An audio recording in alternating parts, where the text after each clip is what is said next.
മമ്മൂട്ടി മോഹൻലാൽ 17 കൊല്ലത്തിന് ശേഷം ഒന്നിക്കുന്നു. നമ്മൾ വളരെ സന്തോഷത്തിലായിരുന്നു. ഇവർ രണ്ടുപേരും കൂടെ ഒന്നിച്ച് ഫ്രെയിമിലെത്തുന്നതും ഒന്നിച്ച് കാണുന്നതൊക്കെ വളരെ സന്തോഷമുള്ളൊരു കാര്യമല്ലേ.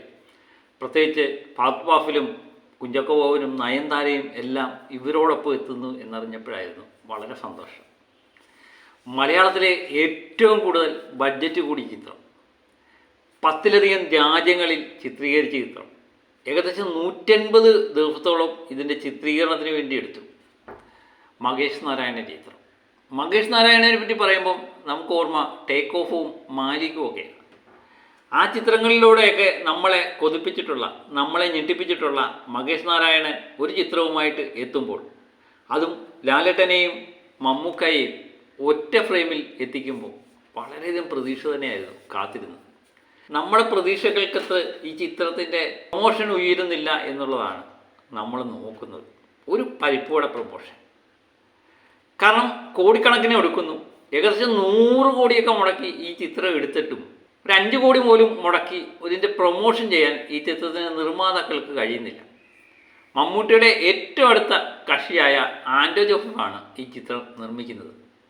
മോഹൻലാലിന് ആൻ്റണി എന്നതുപോലെ തന്നെയാണ് മമ്മൂക്കയ്ക്ക് ആൻഡോ എന്ന് പറയുന്നത്. ആൻഡോ എന്തുകൊണ്ട് ഇതിൻ്റെ പ്രൊമോഷൻ, വലിയ രീതിയിലുള്ള പ്രൊമോഷൻ എന്തുകൊണ്ട് ചെയ്യുന്നില്ല എന്ന് തന്നെയാണ് ഞാൻ പ്രതീക്ഷിക്കുന്നത്.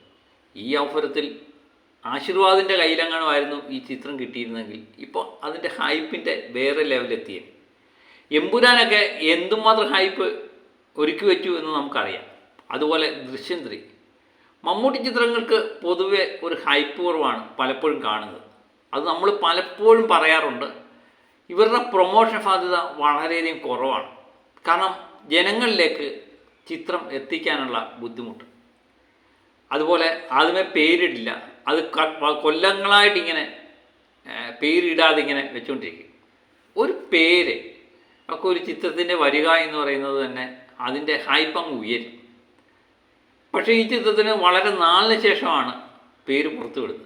അതും ശ്രീലങ്ക സർക്കാരാണ് ആ പേര് പുറത്തു വിടുന്നത് എന്നുള്ളതാണ് രസകരമായ കാര്യം. മമ്മൂട്ടി നായകനായ ഒരു ചിത്രം മകേഷ് നാരായണൻ സംവിധാനം ചെയ്യുന്നു എന്ന് കേട്ട് കഴിഞ്ഞപ്പം ചെറിയ രീതിയിൽ തന്നെയാണ് എല്ലാവരും പ്രതീക്ഷിച്ചത്.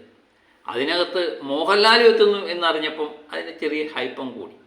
പിന്നെ ഫഹദും കുഞ്ചാക്കോ ബോബനും നയൻതാരയും എത്തുന്നു എന്നറിഞ്ഞപ്പോഴും ഇത് ജനങ്ങളുടെ വളരെയധികം പ്രതീക്ഷ, സിനിമാ പ്രേമികൾക്ക് വളരെയധികം പ്രതീക്ഷയായി. പക്ഷേ ഇപ്പോഴും ആൾക്കാർക്ക് അങ്ങോട്ട് വിശ്വാസമായിട്ടില്ല. ഇവർ അഭിനയിക്കുന്നുണ്ടോ എന്ന് തന്നെയാണ് പലരുടെയും മനസ്സിലുള്ള ഇത്. കാരണം ഇതിൻ്റെ പോസ്റ്ററൊക്കെ പുറത്ത് വന്നിട്ടും അത് ആൾക്കാരിലേക്ക് അങ്ങ് ഇടിച്ചു കയറുന്നില്ല.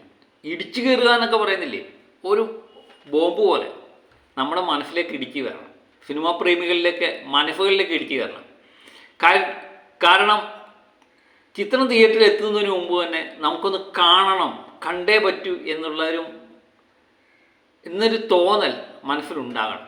അതൊന്നും ഈ ചിത്രം കാണിക്കുന്നില്ല എന്നുള്ള. ദൃശ്യം 3 ഇന്ന് വന്നാലും നമ്മൾ കാണും എന്നുള്ള രീതിയിലാണ് ഇരിക്കുന്നത്. കാരണം അത്രമേൽ ഹൈപ്പുണ്ട് ചിത്രത്തിൽ. അതുമായിട്ടത് താരതമ്യപ്പെടുത്തി കഴിയുമ്പോൾ പേട്രിയോട്ട് എന്ന് പറയുന്ന ചിത്രത്തെ സംബന്ധിച്ച് യാതൊരു ഹൈപ്പും ഇല്ലാതെ നിൽക്കുന്നു എന്നുള്ള. അതിൻ്റെ ഒന്നാമത്തെ കാരണം ഇതിൻ്റെ നിർമ്മാതാക്കൾ തന്നെയാണ്. ഹൈപ്പില്ല, ചിത്രത്തിന് പ്രൊമോഷൻ കൊടുക്കുന്നില്ല.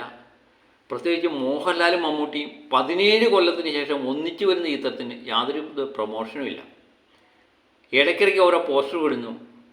ഒരു ടീസറും കണ്ട പുറത്തു വിട്ടു. ഇനി ട്രെയിലറും ടീസറും ഒക്കെ തുടർച്ചയായിട്ട് വന്നിട്ട് ഇതിൻ്റെ ഹൈപ്പ് അങ്ങ് കൂട്ടട്ടെ എന്ന് തന്നെയാണ് നമ്മൾ ആഗ്രഹിക്കുന്നത്. കാരണം മോഹൻലാൽ, മമ്മൂട്ടി, ഫഹദ്, കുഞ്ചാക്കോ ബോബൻ, നയൻതാര ഇവർ ഒറ്റയ്ക്കൊറ്റയ്ക്ക് പടം എടുത്താലും അത് ഇതിനേക്കാൾ കൂടുതൽ ഹൈപ്പ് ഉണ്ടാകും. പക്ഷേ ഇവരെല്ലാവരും കൂടെ ഒന്നിച്ചുണ്ടായിട്ടും ഒരു ഹൈപ്പ് ഉണ്ടാകുന്നില്ല. വളരെ നാളിന് ശേഷമാണ് 2020 കഴിഞ്ഞതിന് ശേഷം ഇങ്ങനെ ഒരു സിനിമ ഇറങ്ങുന്നത്. അതിനുവേണ്ടി എല്ലാവരും കാത്തിരിക്കുന്നു. കാരണം ഏപ്രിൽ 23 ജനങ്ങളിലേക്ക് എത്തിക്കുക എന്നുള്ളതാണ് ആദ്യത്തെ കർത്തവ്യം. കാരണം നിർമ്മാതാക്കൾ കാശ് മുടക്കി പടം എടുത്തിട്ടും വലിയ കാര്യമൊന്നുമില്ല. അത് ജനങ്ങളിലേക്ക് എത്തണം. അതിനൊറ്റ ഉദാഹരണമായിരുന്നു ഡൊമിനിക് ആൻഡ് ലേഡീസ് പേഴ്സ് എന്ന മമ്മൂട്ടി കമ്പനി നിർമ്മിച്ച ചിത്രം. പോസിറ്റീവൊക്കെ കിട്ടിയ ചിത്രമാണ്. പക്ഷേ തിയേറ്ററിൽ ഇത് പരാജയമായി മാറി. കാരണം ഈ ചിത്രം ഇറങ്ങുന്നുണ്ടെന്ന് പോലും ആർക്കും അറിയാൻ വയ്യായിരുന്നു. അതായത് അതിൻ്റെ പ്രൊമോഷൻ. മമ്മൂട്ടി ചിത്രങ്ങൾക്ക് പൊതുവെ ഒരു പരിപ്പോടെ പ്രൊമോഷനാണ് സാധാരണ കിട്ടിക്കൊണ്ടിരിക്കുന്നത്. തമ്മിൽ ഭേദം കളങ്കാവൽ എന്ന ചിത്രത്തിൻ്റെ പ്രൊമോഷനാണെന്ന് നമുക്ക് തോന്നി. കാരണം സാമാന്യം മികച്ച രീതിയിൽ പ്രൊമോഷൻ കൊടുത്തു, അതൊരു സാമാന്യം വിജയത്തിലേക്ക് എത്താനും പറ്റി. അതുപോലെ അല്ലെങ്കിലും ഈ ചിത്രം മോഹൻലാലും മമ്മൂട്ടിയും ഒന്നിച്ച് അഭിനയിക്കുന്നു എന്നുള്ള രീതിയിലെങ്കിലും ഒരു പ്രൊമോഷൻ ഒക്കെ ആകാം.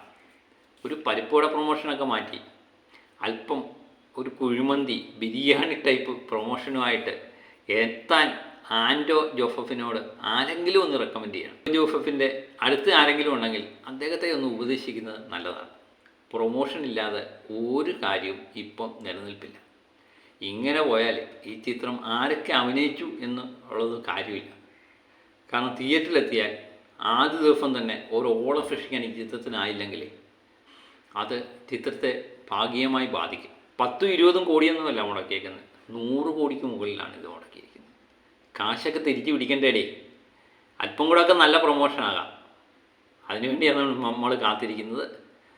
ഏതായാലും ചിത്രം നമ്മൾ പോയി കാണും.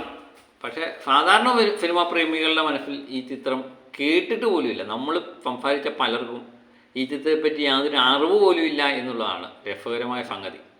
ഏതായാലും വരുന്ന ദിവസങ്ങളിൽ ഇതിൻ്റെ പ്രൊമോഷൻ ഉണ്ടാകുമെന്ന് തന്നെ നമുക്ക് പ്രതീക്ഷിക്കാം. അതിനുവേണ്ടി കാത്തിരിക്കാം. അപ്പം മറ്റൊരു വീഡിയോ ആയിട്ട് വീണ്ടും ഞാനെത്താം. ഓക്കെ.